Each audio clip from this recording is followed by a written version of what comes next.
This call is now being recorded. ठीक है। सो इन चीजों को हमें ध्यान में रखना है। एक बार फिर से आप सभी लोगों का बहुत बहुत स्वागत है। अब जबकि सेशन की रिकॉर्डिंग ऑन हो गई है तो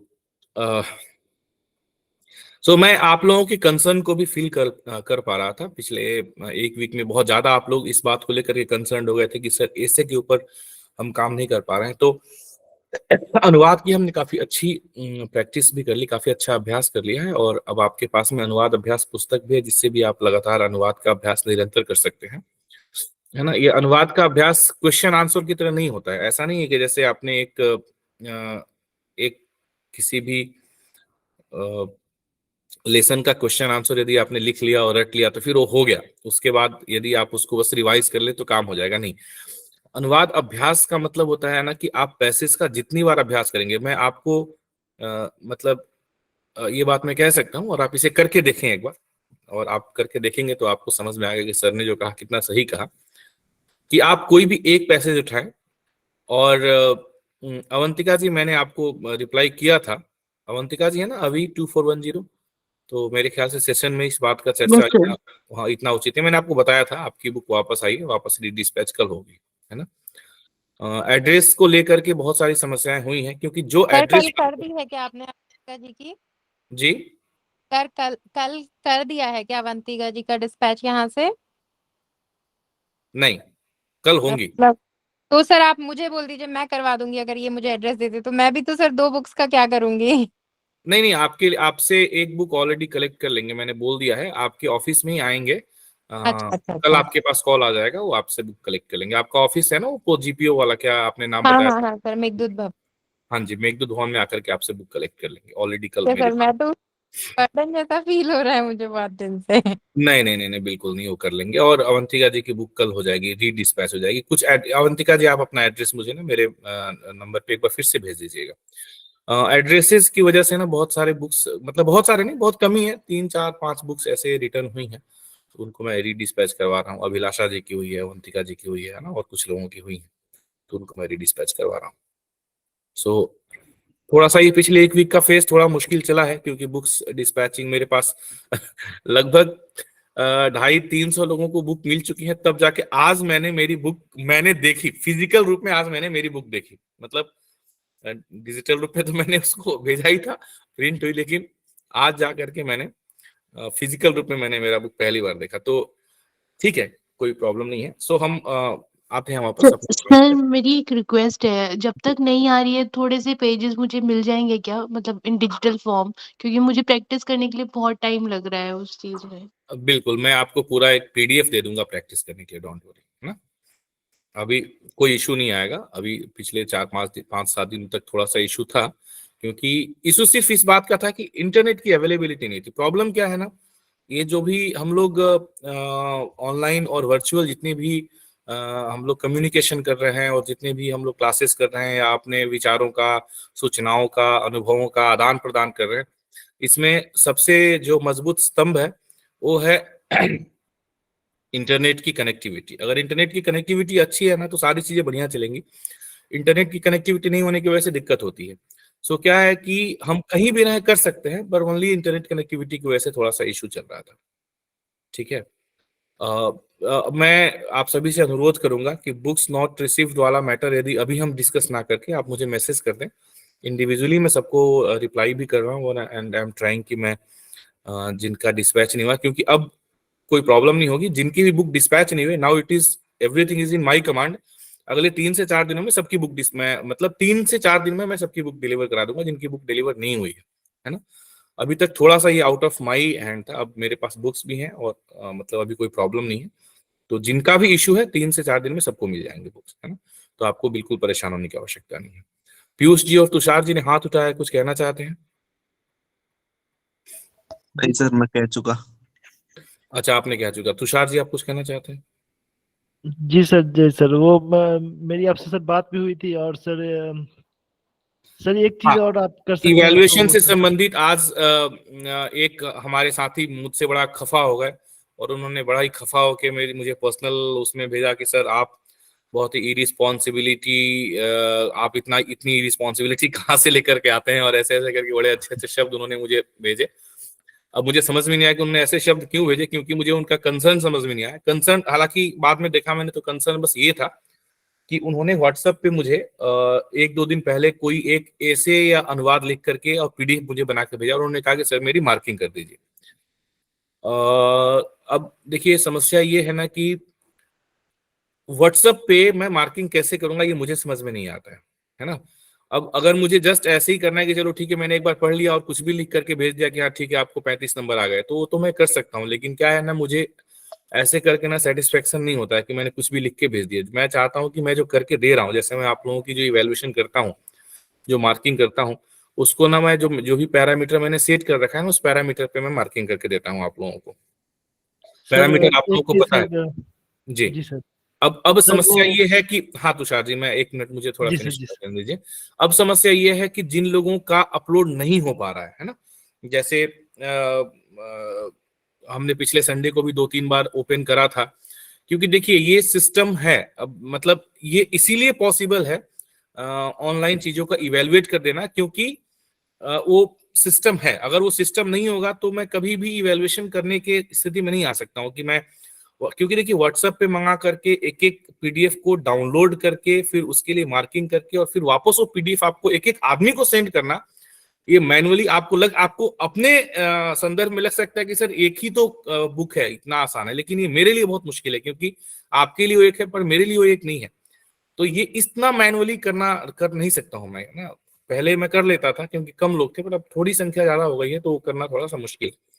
तो इसीलिए मैं ये कहता हूँ आप लोगों से, मेरा अगेन रिक्वेस्ट है, क्योंकि आगे हम लोग लगभग थोड़ा सा हम लोग मॉक टेस्ट की फ्रीक्वेंसी भी बढ़ाएंगे, अभी क्लासेस की फ्रीक्वेंसी भी हम बढ़ाएंगे। तो मेरा ये रिक्वेस्ट है कि आप लोग 1-2 दिन थोड़ा ना आधा 1 घंटा मेहनत करके सीख लें, वो बहुत मुश्किल चीज नहीं है ना। बाकी सब लोग तो कर रहे हैं ना, 35-40 लोगों का तो रेगुलर हो रहा है। पिछले हफ्ते भी हमने लगभग 40-42 लोगों का इवेल्युएशन किया था। तो अगर वो लोग कर रहे हैं तो बाकी लोगों के साथ में समस्या तो नहीं आनी चाहिए। ऐसा तो नहीं है कि वो सिस्टम सही नहीं है, क्योंकि हो रहा है। अभी क्या लगता है कि चलो आसान है, बस करके सर को भेज दिया, वाला सर चेक कर लीजिए। आपने भेज दिया, आपको लगता है कि सर एक मेरा ही तो है, चेक कर लीजिए, सर आपको तो व्हाट्सएप पे मैंने भेज दिया। लेकिन उसके लिए मुझे उसे व्हाट्सएप से पहले तो डाउनलोड करना पड़ेगा, मोबाइल में डाउनलोड करके मोबाइल में इवेलुएट करना, आप सोचिए कितना मुश्किल रहेगा। ठीक है, और उसके बाद फिर इवेलुएट कर करके और फिर मुझे एक एक आदमी को मार्क्स और एक एक आदमी को इंडिविजुअल वो अटैच करके भेजना है ना। यू कैन जस्ट इमेजिन कि ये इतना संभव नहीं हो सकता है, ठीक है ना। बाकी सारी चीजें भी करनी है, तो इसीलिए मेरी रिक्वेस्ट है कि आप लोग जो है उसमें वो बहुत मुश्किल नहीं है अपलोड करने के लिए, है ना, कर लीजिए। हालांकि बीच में मैंने ऑल्टरनेटिव भी सोचा था कि मैं ड्राइव लिंक शेयर कर दूं और आप लोग ड्राइव में अटैच कर दो, लेकिन ड्राइव में अटैच करना एक्चुअली ज्यादा मुश्किल काम है रेदर देन वहां क्लासरूम पे अपलोड करना। तो कहीं ना कहीं कोई ना कोई सिस्टम तो बनाना ही पड़ेगा ना, जिसके थ्रू आप लोग अपलोड कर सको और वो हमें एक जगह कंसोलिडेट मिल सके और हम उसका इवैल्यूएशन कर सके। एक इंडिविजुअली व्हाट्सएप पे और ईमेल पे आप भेजें और इंडिविजुअली करें, it will take lot of time और वो नहीं हो पाएगा मैनुअली एक एक करके, इट्स नॉट पॉसिबल। ठीक है, फिर भी मैं प्रयास करता हूँ कि एटलीस्ट मैं कुछ कमेंट्स दे दूं कुछ लोगों का। पर थोड़ा सा, अब जैसे मैंने कहा है कि संडे का जो मॉक टेस्ट होता है, at least give me time up to Saturday. तो बीच में आज अपने एक साथी हैं, वो एकदम से जो है बहुत ही नाराज हो गए, सर मैंने तो बहुत बड़ी गलती कर दी, आपके साथ सेशन लेकर के गलती कर दी। और मैंने उनको कहा भी कि यार आपका कंसर्न क्या है बताओ। पर खैर चलिए, होता है, हर आदमी की एक्सपेक्टेशन होती है और हर आदमी चाहता है कि नहीं मैं अच्छी से अच्छी तैयारी करूं, लेकिन थोड़ा सा पेशेंस भी जरूरी है। मेरे दिमाग में भी सारी चीजें हैं कि हमें किस तरीके से चीजों को कंप्लीट करना है। एनीवे, जी तुषार जी बताइए, आप कुछ बोल रहे थे। अगर आपका उत्तर मिल गया हो तो ठीक है, नहीं मिला हो तो आप पूछ सकते हैं और क्या पूछना चाहते हैं। जी सर, कुछ रिक्वेस्ट ही थे सर कि क्लास का फ्रीक्वेंसी थोड़ा बढ़ा देते तो ज्यादा हेल्प होता। और सर नहीं, एक चीज की, वो तो ऑलरेडी पहले से ही मैंने आप लोगों को बता के रखा है ना कि क्लास लास्ट में हम लोग क्लास की फ्रीक्वेंसी डेली करेंगे। Probably और next सर week एक से ऐसा हम लोग कर daily सकते हैं classes करेंगे। जी कि सर आप चेक ना भी करें तो भी, लेकिन सर वो जो फॉर्मेट जो संडे को हम लोग को मिलता है रोज 10 बजे हाँ संडे, वो कम से कम रोज मिल जाए कल से, तो सर 10-15 टेस्ट हम लोग एज मॉक टेस्ट, क्योंकि टाइम मैनेजमेंट सर वो दिक्कत आ रही है, क्योंकि 10 मिनट एक्स्ट्रा हो जा रहा है, 20 मिनट, तो वो हम लोग ठीक कर लें। देखिए मैं वो ये बस आप फॉर्मेट बना के मैं भेज देंगे तो समझ सर गया, हम लोग। मैं समझ गया। ये थोड़ा सा हुआ है ना कि बीच में 7 दिन का जो एसे के टॉपिक्स थे, जो आपके 4 या 5 तारीख तक अपलोड हुए, उसका अपलोड नहीं हुआ है ना।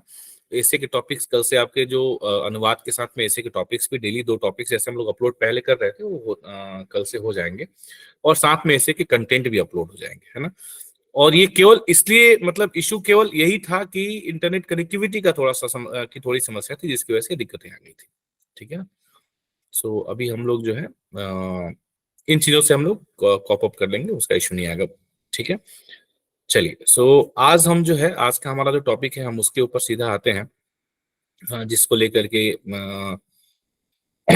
आप लोगों के बहुत सारे प्रश्न थे कि दार्शनिक एवं नैतिक विषय। अब दार्शनिक और नैतिक विषय क्या हो सकते हैं, जैसे मुझे बताएं अगर आपके दिमाग में कोई ऐसा विषय चल रहा हो या ऐसा कोई टॉपिक जिसको लेकर के आपको लगता हो कि यार ये टॉपिक आ गया तो हम कैसे लिखेंगे, क्या लिखेंगे।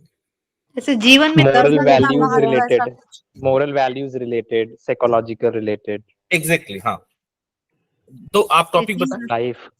जैसे जीवन में दर्शन का महत्व, ऐसे कुछ टॉपिक। जीवन में दर्शन का महत्व जी ये तो बहुत ओपन टॉपिक है, ऐसे टॉपिक आपसे एसएससी नहीं पूछेगी। देखिए जीवन में दर्शन का महत्व एक इतना ओपन टॉपिक है कि इसके ऊपर 500 शब्द तो कोई भी लिख सकता है, इतना ओपन टॉपिक नहीं पूछेगा एसएससी, नहीं पूछा जाएगा एसएससी सर, एसएससी तो कभी कभी ऐसा ही करता है, पूछेगा, लगेगा देखने में लगेगा कि हाँ लिख पाएंगे, लिखो तो 500 शब्द ही नहीं होते। अरे ऐसा कौन सा टॉपिक है जीवन में दर्शन का महत्व पे 500 शब्द नहीं होंगे। सर मुझे लग रहा है मुझसे अच्छा, नहीं हो ठीक पाएगा, है, क्योंकि देखिए मतलब अच्छा लिख ठीक है, पाएंगे ओके लेकिन 500 ओके मैं शब्द। समझ गया, हाँ सुनिए जाइए, मैं समझ गया। अच्छा मैं तो खैर दर्शन का विद्यार्थी नहीं हूँ और दर्शन से बहुत ज्यादा मेरा कोई वास्ता और पाला नहीं पड़ा है। मैं तो आप ही लोगों की तरह एक साधारण सरल सा अनुवादक हूँ। पर चलिए जितना एक सर जैसे आपने संडे वाले मॉक में दिया था युवाओं में बड़ा अवसाद, तो क्या एग्जैक्टली बिल्कुल इस मतलब तरह वो के एक टॉपिक, और हाँ हाँ हाँ हाँ बिल्कुल पहले इस तरह वाला हाँ, शांति और वो धन की चाह वाला जो था, मतलब ऐसे। मन की शांति और धन की एक चाह से एंगर अलग वाला भी दिया हाँ, था। इसी से तो उससे संबंधित है, related हाँ। जीवन मतलब जो नैतिक मूल्य हैं उनसे संबंधित या फिर दर्शन से संबंधित आजकल एक और भी, मतलब आजकल नहीं पहले से भी इस तरह के टॉपिक पूछ ले आते हैं। जैसे कुछ कहावतें जो होती है ना, कुछ कहावतें होती हैं, प्रोवर्ब होते हैं, उनसे संबंधित भी इस तरह के टॉपिक पूछ लिए जाते हैं। जैसे पराधीन सपना हो सुख नहीं, इस पर अपनी इस तरह जैसे के आते हैं। हाँ हाँ ऐसा, जैसे ऐसे समय एकदम साधारण जैसे बोल दिया गया, मतलब अक्सर बोलते हैं अंग्रेजी में या हिंदी में बोलते हैं, अंग्रेजी में बोलते हैं यूनिटी इज स्ट्रेंथ, या हिंदी में बोल देते हैं एकता में बल है। एकता में बल है। अवंतिका जी ने तो बहुत भारी टॉपिक बता दिया, justice delayed is justice denied, बिल्कुल सही बात है। तो इस तरह के टॉपिक अब तो ऐसे जो विषय रहेंगे निबंध लिखने के लिए, इसमें सबसे बड़ी मतलब देखिए ये इस ऐसे विषयों में ना दोनों ही चीजें हैं। अगर आप माने ना तो आपके लिए एक बहुत बड़ी चुनौती है, और अगर आप माने तो आपके लिए बहुत बड़ा बहुत मतलब लाभ भी है इससे, इस तरह के टॉपिक ना, क्योंकि ना इसमें आपको अपने विचारों के प्रवाह को ज्यादा लिखना होता है। तथ्यों की बात इसमें ज्यादा न करें तो भी चलेगा, है ना। जिन लोगों को तथ्य याद रखने में, जैसे अभी बोल रहे थे अपने पीयूष जी कि सर G20 पे आ गया तो G20 पे आ गया तो हमें बहुत सारे तथ्य लिखने पड़ेंगे कि G20 सम्मेलन में कौन कौन से सम्मेलन कहाँ कहाँ पे हुए, किन किन सम्मेलनों में किन किन विषयों पे चर्चा हुई, और उनमें क्या क्या रिसोल्यूशंस पास हुए, है ना। तो ये सारी चीजें हमें याद होनी चाहिए ना। इसके लिए जो जिन लोगों को करंट अफेयर्स जो लोग लगातार पढ़ते हों, लगातार न्यूज़पेपर पढ़ते हों, जैसा मैंने आप लोगों को रिकमेंड किया कि आप लोग कंटिन्यूअस न्यूज़पेपर वगैरह पढ़ें, तो उन लोगों के लिए इस तरह के टॉपिक पे लिखना आसान होगा। कुछ लोग ऐसे हों जो जिनको समसामयिक विषयों में इतना इंटरेस्ट नहीं हो, तो उन लोगों के लिए फिर G20 जैसे विषयों पे लिखना इतना आसान नहीं होगा। 500 शब्द मतलब लिखने के लिए फिर उनको टटोलना पड़ेगा कि हम क्या लिखें। जैसे आपको यही नहीं पता हो कि G20 सम्मेलन क्यों होता है ना। G20 सम्मेलन में जो है कौन कौन से देश होते हैं, G20 सम्मेलन का मुख्य उद्देश्य क्या है, G20 सम्मेलन भारत में इस बार आयोजित किया गया, इससे पहले कहाँ हुआ था, ठीक है ना। G20 सम्मेलन भारत में क्यों आयोजित किया गया, इसकी पृष्ठभूमि क्या थी, G20 सम्मेलन भारत में कब से कब तक आयोजित किया गया, G20 सम्मेलन भारत के किन किन शहरों में आयोजित किया गया, G20 सम्मेलन के आयोजन करने के पीछे भारत की मंशा क्या थी, भारत का उद्देश्य क्या था, COP28 क्या है, प्रियंका जी नहीं समझ पाया मैं। सर अब जो हुआ ना पर्यावरण युवा संबंधी में जो current topic conference of parties sir COP. हाँ, तो अब देखिए, मैंने आपको G20 को लेकर के ना इतने सारे टॉपिक्स बता दिए, है ना। G20 किन किन शहरों में आयोजित हुआ, फिर उसके मुख्य मुख्य G20 के जो मुख्य मुख्य कार्यक्रम थे, मुख्य मुख्य सम्मेलन थे, वो क्या क्या थे, है ना, और उसमें उनके मुख्य विषय क्या थे, और उसके बाद में उसमें क्या क्या रिसोल्यूशंस पास किए गए, ठीक है ना। सो ये सारी चीजें, फिर उसका एक कुल मिलाकर के ओवरऑल एक परिणाम क्या रहा G20 सम्मेलन का, है ना, यह हमारे लिए कितना लाभकारी, कितना फायदेमंद साबित हुआ, है ना, भविष्य में इसके दूरगामी परिणाम क्या होंगे। तो इतनी सारी बातें यदि आपको लिखना है G20 सम्मेलन के बारे में, आप सोचिए 2000 शब्द कम पड़ जाएंगे यदि आपके पास में इसकी जानकारी है तो, इतने तथ्यों की जानकारी है तो। पर यदि आपके पास जानकारी नहीं है तो फिर क्या है कि आपके लिए मुश्किल हो जाएगा इसको लिखना। तो ऐसे लोगों के लिए जो तथ्यों की जानकारी, जैसे मैं थोड़ा इस मामले में अगर मैं अपनी बात कहूं तो मुझे लगता है कि ऐसे विषय को मैं चुनूं निबंध लिखने के लिए, इसमें बहुत सारे तथ्य लिखने की आवश्यकता ना हो, है ना।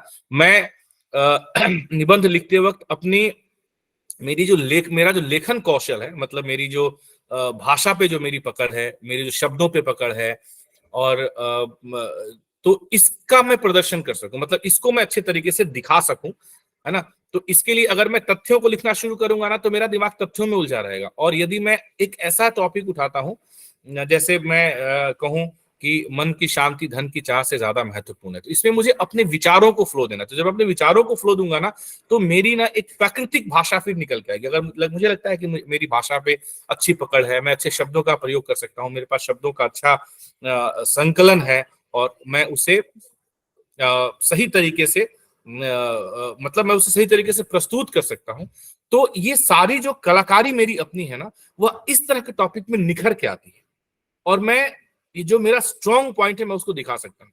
मुझे लगता है कि नहीं, मेरी भाषा पे उतनी अच्छी पकड़ नहीं है, मैं एक ऐसा विषय लिखूं जिसमें जो विषय में ना जो भाषा का प्रवाह है, और जो कह सकते हैं कि मेरे अपने विचारों का प्रवाह है, या जो मेरी अपनी सोच है, उसका इतना प्रभाव ना पड़े, बल्कि तथ्यों का प्रभाव ज्यादा पड़े। तो फिर हम मतलब ये दोनों ही तरीके हैं निबंध लिखने के, दोनों ही तरीके से निबंध लिखे जा सकते हैं, ठीक है ना। तो अब आज हम ना पहले एस्पेक्ट पे बात करेंगे, जो हम नैतिक विषय या दार्शनिक विषय जिसे आप कह सकते हैं, है ना, उसके ऊपर यदि हम निबंध लिख रहे हैं तो हमें किस तरीके से अपने निबंध को क्राफ्ट करना है, कितना समय लेना है, और किस तरह से हम निबंध को क्राफ्ट करें तो हम इसे एक बेहतर तरीके से हम अपने निबंध को प्रस्तुत कर सकते हैं।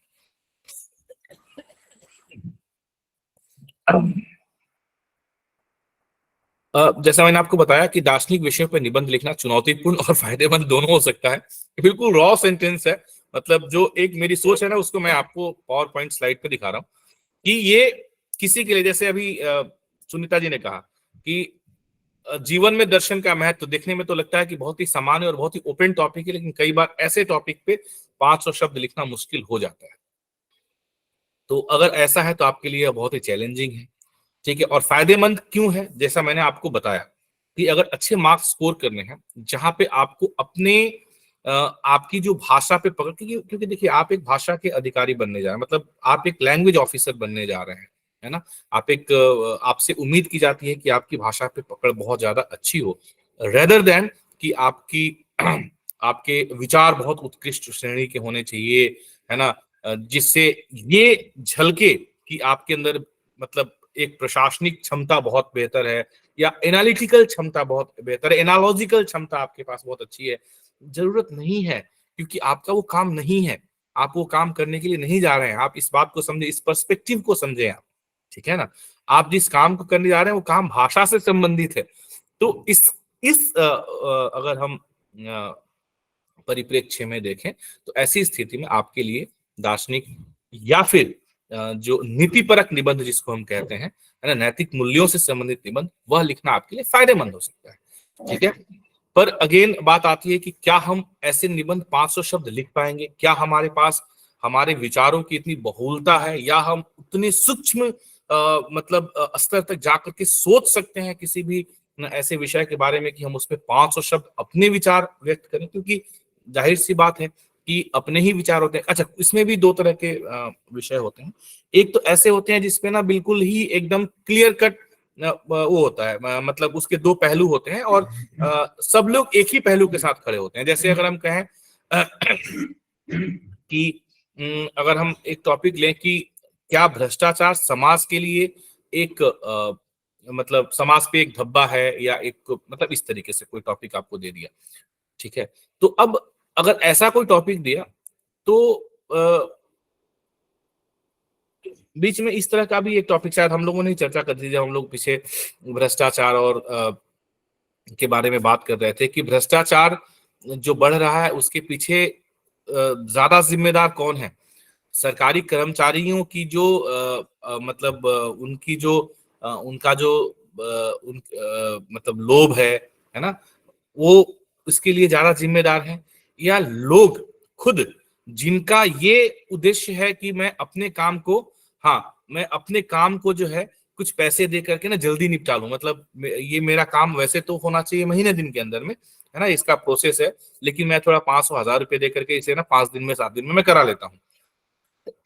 कहीं ना कहीं भ्रष्टाचार जो बढ़ रहे हैं या बढ़े हैं सरकारी महकमों में, उसके पीछे खैर जो सरकारी कर्मचारी हैं उनका तो है ही योगदान, क्योंकि वही उसके मूल जड़ में है, लेकिन जो लोग पैसे दे रहे हैं, ऑफर कर रहे हैं, उनकी भी उसके पीछे कहीं ना कहीं उनका भी एक उनकी मंशा भी छुपी हुई होती है कि भाई मेरा काम जल्दी हो जाए।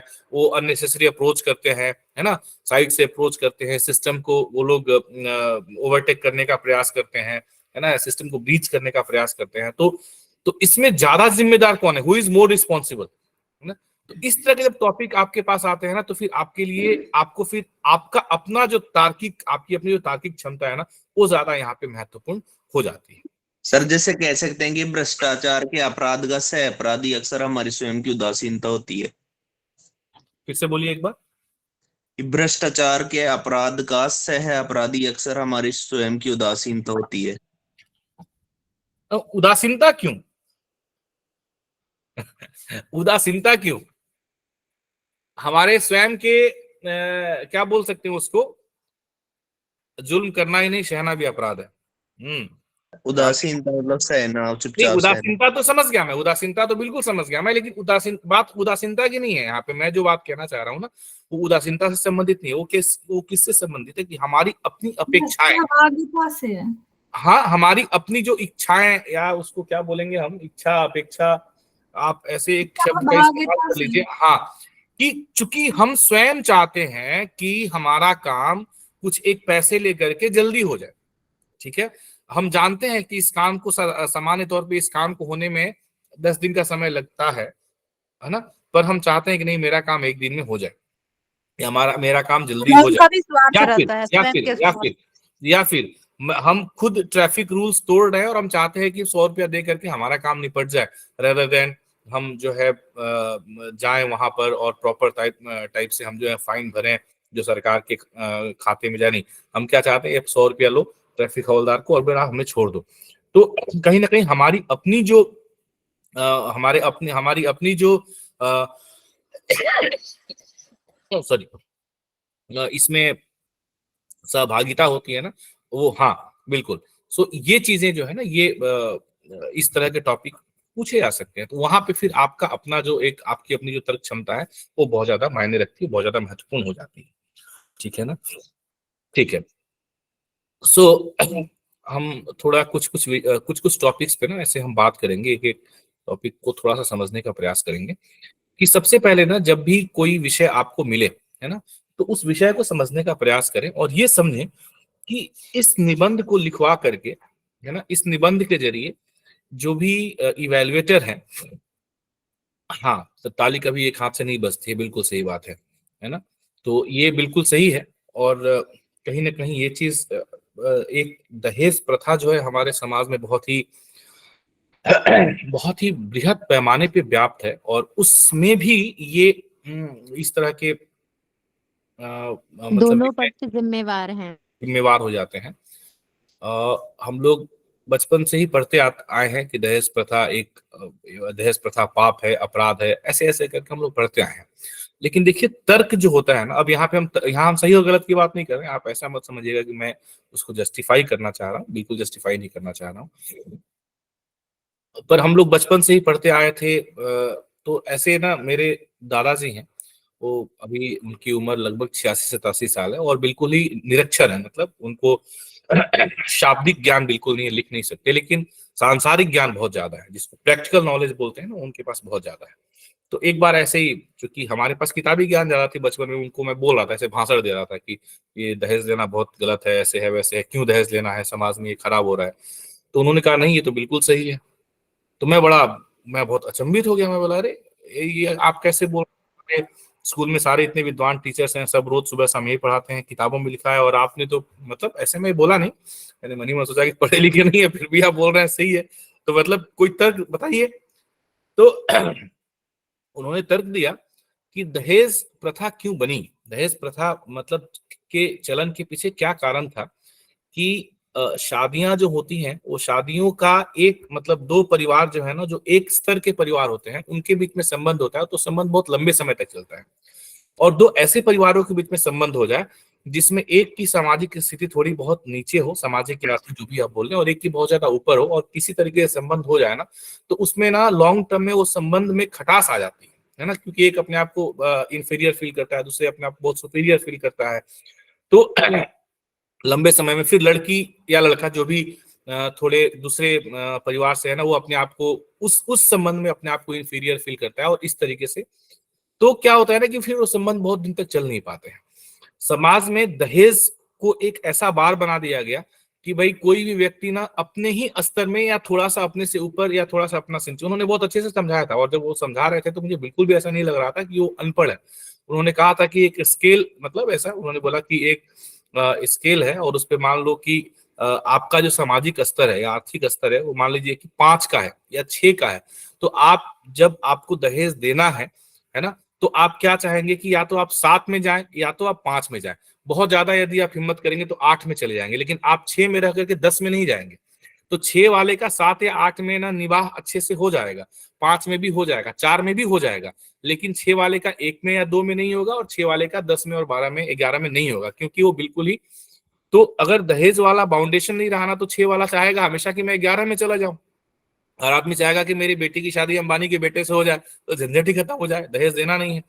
तो हालांकि उनका ये तर्क उतना सही नहीं है, मैं उसको जस्टिफाई बिल्कुल नहीं कर रहा हूं, लेकिन हाँ बिल्कुल नहीं, आप अनिशा जी बिल्कुल सही कह रही हैं। मैं एकदम आपको एक मतलब एकदम सामान्य सोच एक व्यक्ति की क्या हो सकती है उसके बारे में मैं बता रहा हूँ, और तर्कों की बात बता रहा हूँ। और उनके इस तर्क से मैं उस समय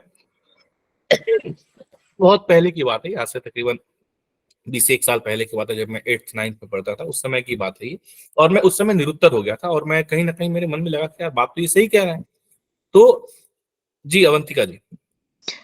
सर एक छोटा-सा वाक़या है, इसको शायद जस्टिफ़ाई कर सकेगा वो। जी मैंने कुछ साल पहले मेरे मतलब कोविड में मैंने अपने पिता को खो दिया, और इससे कुछ साल पहले मैंने बात मतलब मेरी शादी की उन्होंने बात करी थी। जी तो उन्होंने बोला था, मैंने कहा मुझे कोई ठीक-ठाक सी फैमिली हो, जो मतलब थोड़ी रिच हो, मतलब बिज़नेस माइंडेड, मतलब बिज़नेस क्लास या समथिंग लाइक दैट। उन्होंने ये बोला कि देखो, अगर हम तुम्हारी शादी कर भी देते हैं किसी ऐसी फैमिली में जो काफ़ी रिच है, जो प्रॉस्पेरस है, लेकिन इस बात की कोई गारंटी नहीं है कि तुम्हें वो अच्छे से ट्रीट करेंगे। मतलब वो तुम्हारी कोई प्रताड़ना नहीं करेंगे या तुम्हें कोई कमेंट नहीं करेंगे, हम तुम्हें दुखी नहीं देख सकते। और दूसरी बात ये कि अगर तुम्हें उस स्तर तक पहुँचना है, तो पहले तुम्हें खुद का स्तर बनाना पड़ेगा। क्योंकि हम अगर नीचे के उसमें है ना, तो हम ऊपर को नहीं देख सकते। लेकिन तुम अपनी स्टेबिलिटी मेंटेन करो, तुम एक अचीवमेंट पे पहुँच जाओ, उसके बाद तुम सोचोगे तो फिर वो चीज़ जस्टिफाइड भी है, और वो कोई हैरेसमेंट कर भी नहीं सकता तुम्हारा। एग्जैक्टली वही वही बिल्कुल मैं बात कहना चाह रहा हूँ। तो देखिए दहेज स्टेटस से बोला तो बिल्कुल सही बात है सिंपी जी। देखिए ये तो एक अंतहीन मतलब बोल सकते हैं कि इस पे अगर हम चर्चा करने बैठ जाएं तो इस पे बहुत लंबी चर्चा हो जाएगी, और इसमें हाँ बिल्कुल, और इन बातों का ये मतलब बिल्कुल भी नहीं है कि दहेज जो है वो अच्छी चीज है, ये बिल्कुल ही गलत है। और बिल्कुल आपने सही कहा, हाँ बिल्कुल बिल्कुल आपने सही कहा कि आजकल शादियों में आडंबर बहुत ज्यादा हो गया है, और अननेसेसरी के खर्चे बहुत ज्यादा हो गए हैं, और उन खर्चों को पूरा करने के लिए दहेज लिया जाता है। तो जो बातें पहले थी वो चीजें तो धीरे धीरे बहुत ही मतलब विकृत रूप लेती चली जा रही हैं, और ये हमारे समाज के लिए बिल्कुल सही नहीं है, बिल्कुल गलत है। पर हम लोग अगेन हम वहां यहाँ पे इस बात की चर्चा नहीं कर रहे हैं कि दहेज लेना सही है कि गलत है, हम इस बात की चर्चा कर रहे हैं कि किसी भी एक विषय के पक्ष में और विपक्ष में किस प्रकार से तर्क दिया जा सकता है, क्या क्या तर्क दिया जा सकते हैं, कहाँ तक हम सोच सकते हैं, है ना।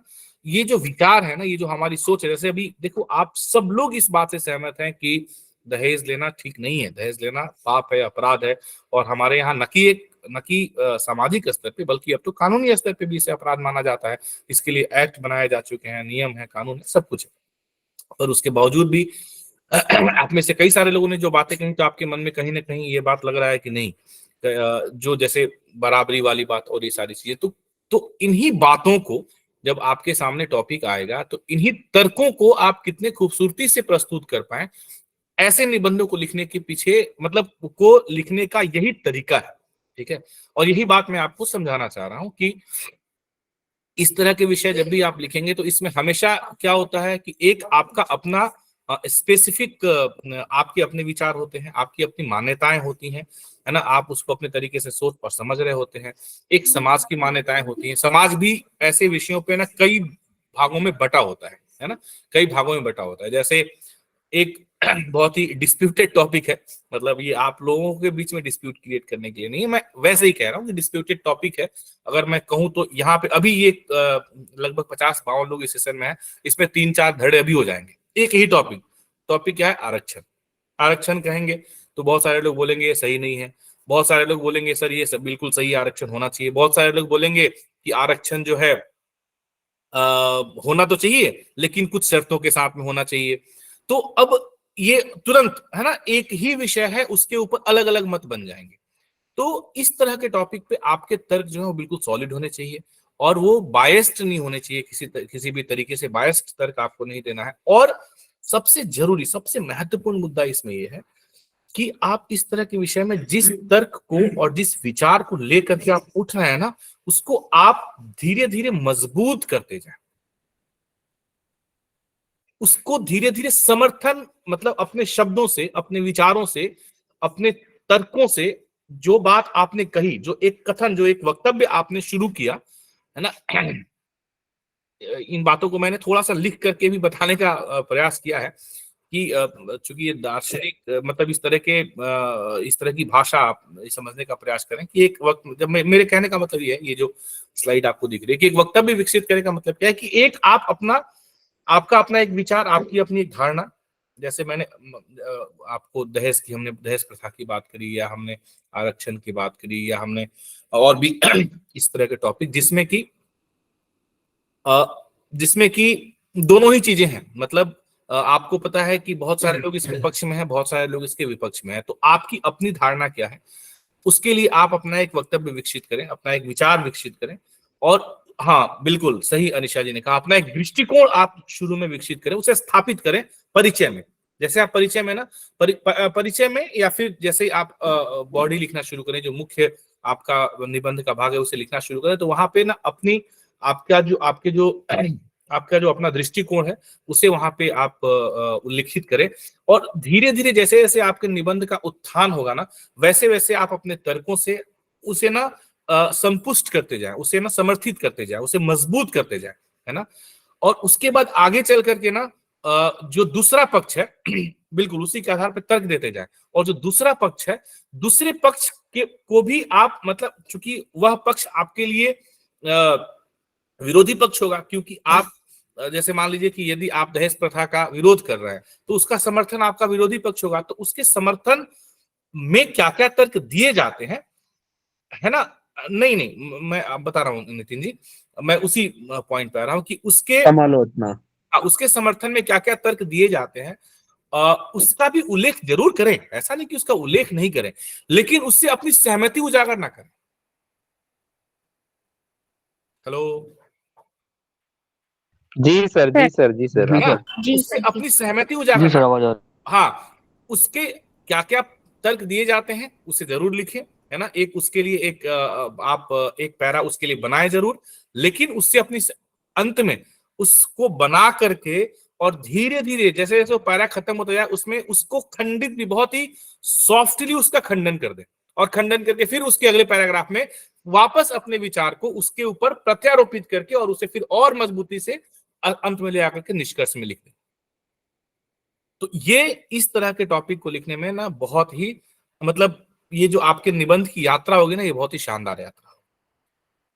कई बार हम लोग क्या गलती करते हैं कि हम लोग पक्ष में भी तर्क देते हैं, विपक्ष में भी तर्क देते हैं, ठीक है, और हम कहते हैं पक्ष भी अच्छा है, विपक्ष भी अच्छा है, और लास्ट में निष्कर्ष में लिखते हैं कि थोड़ा पक्ष होना चाहिए, थोड़ा विपक्ष भी होना चाहिए। तो ऐसा हम लोग करके हमें लगता है कि हम बैलेंस कर रहे हैं, लेकिन फिर आपके अपने विचार जो है ना, आपकी अपनी जो सोच है वो स्पष्ट रूप से परिलक्षित नहीं हो पाती। तो ठीक है, ये जो बातें मैं आपको बोल के बता रहा हूँ, इन्हीं बातों को मैं आगे थोड़े थोड़े स्लाइड में ना ऐसे ऐसे लिख करके मैंने व्यक्त करने का प्रयास किया है। एक स्पष्ट और संक्षिप्त वक्तव्य तैयार कर शुरुआत में, जहां से आप अपने निबंध को उठाएंगे और जो आपका मुख्य तर्क है, जिस मुख्य तर्क के सहारे आप अपने निबंध को आगे बढ़ाना चाहते हैं। जी अवंतिका जी, वंदना जी। सर ये जो अभी आपने कहा कि मतलब तर्क और वितर्क, जैसे अगेंस्ट में भी और फेवर में भी दोनों ना दे, एक पॉइंट के साथ चले। तो जैसे एक last to last year topic आया था मृत्यु दंड वाला, कि कितना सही कितना गलत ऐसे कुछ था। तो उसमें तो बहुत सारे ऐसे पॉइंट्स भी हैं जो, क्योंकि ऐसे भी क्राइम्स होते हैं जिनके लिए हमें लगता है कि मृत्यु दंड ही बिल्कुल सूटेबल है, लेकिन बहुत से ऐसे भी क्राइम्स होते हैं जिनके लिए हमें लगता है कि अगर हम प्राणदाता नहीं है तो हम प्राण कैसे ले सकते हैं। जैसे अगर मर्डर के लिए भी अगर मृत्यु दंड देते हैं तो हम उस वही चीज कर रहे हैं जिसके लिए हम उस इंसान को सजा दे रहे हैं। तो इस चीज में तो फिर मतभेद वाला ही रह जाता है हमारा भी, तो उसको कैसे जस्टिफाई करें और कैसे लिखें। बिल्कुल सही कहा आपने। देखिए, सबसे पहली बात तो मैंने ये नहीं कहा कि आप विपक्ष वाला तर्क ना दें। मैंने कहा कि आप एक पैराग्राफ में जिस जो आपका पक्ष नहीं है उसके समर्थन में क्या क्या तर्क दिए जाते हैं उसका उल्लेख करें, लेकिन आपका अपना क्या पक्ष है, कुछ क्योंकि कुछ टॉपिक ऐसे होते हैं ना जिसमें आपको अपने विचार ही रखने होते हैं, ठीक है। तो जैसे आपको व्यक्तिगत स्तर पे यदि मुझसे कोई पूछे कि अगर मुझसे कोई पूछे कि मृत्यु दंड जायज है कि नहीं है, ठीक है, तो मैं कहूंगा जायज है। और मैंने इसके ऊपर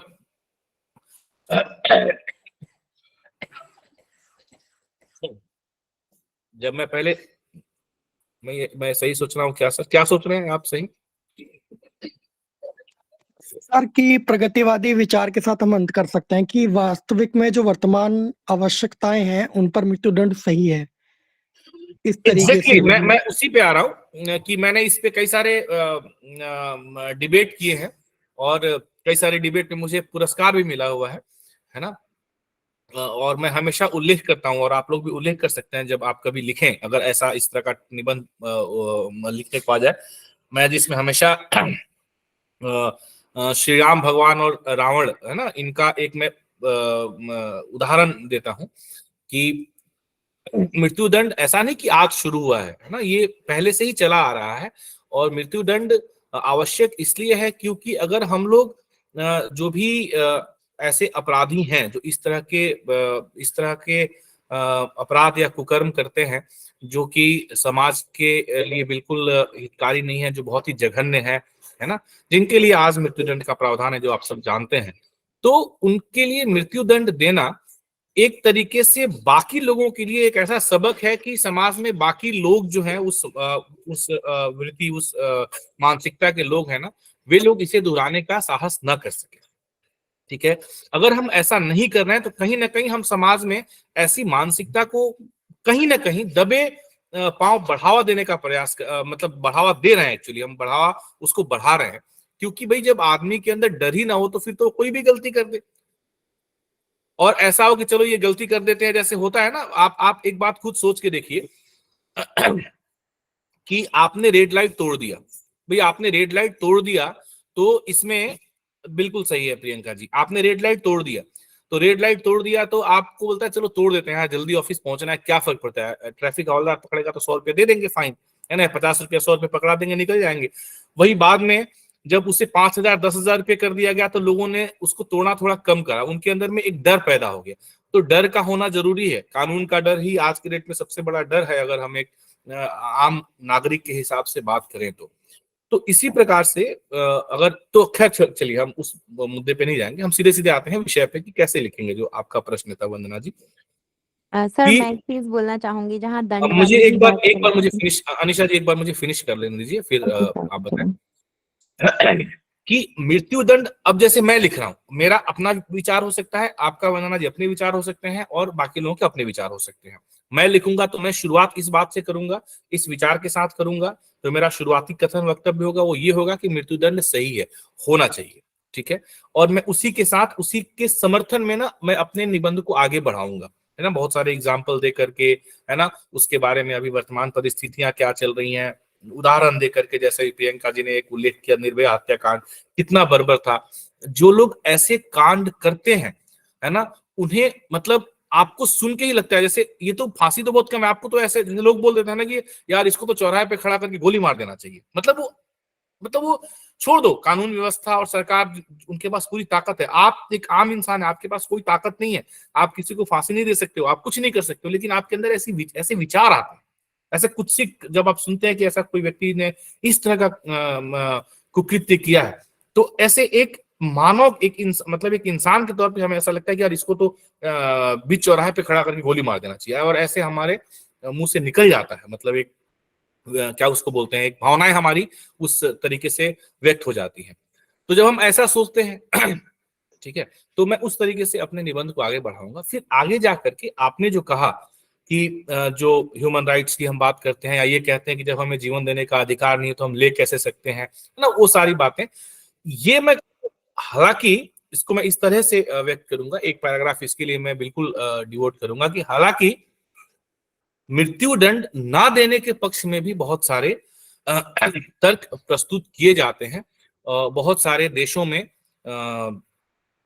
मानवाधिकार संगठनों के द्वारा इस तरह के तर्क प्रस्तुत किए जाते हैं, और लगातार इस पे चर्चाएं होती हैं, बहस होते हैं। वैश्विक स्तर पे जितने भी सम्मेलन आयोजित किए जाते हैं, उन सम्मेलनों में इस विषय पर अक्सर चर्चाएं होती हैं,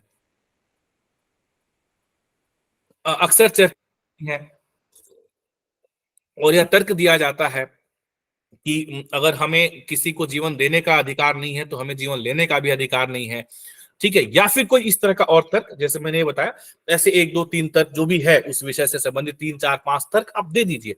फिर उसी में थोड़ा सा आप तर्क का ना सॉफ्टली खंडन करते हुए चलिए, परंतु यहाँ पे विचारणीय बात यह भी है कि यदि